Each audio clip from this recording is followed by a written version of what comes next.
Hello বন্ধুরা, আজকে আমি বানিয়েছিলাম ভেটকি মাছের কোরমা, আর সেই রেসিপিটাই আমি আপনাদের সঙ্গে শেয়ার করছি।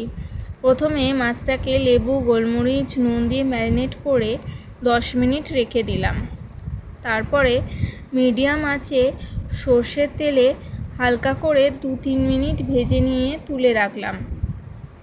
তারপরে পেঁয়াজ, আদা, রসুন, কাঁচা লঙ্কা, কাজু, কিশমিশ নিয়ে নিলাম।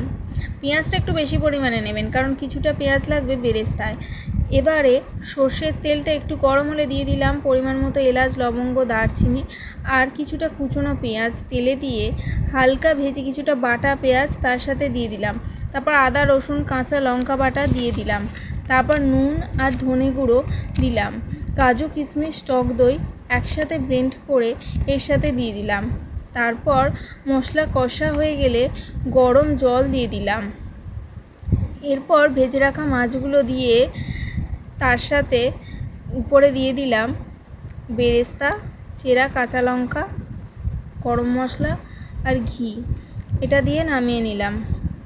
এটা খেতে সত্যি দারুণ হয়েছিল। আপনারা রেসিপিটা অবশ্যই ট্রাই করবেন।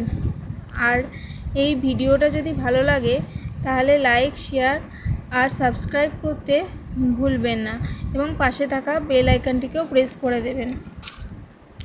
আপনারা সবাই ভালো থাকবেন বন্ধুরা।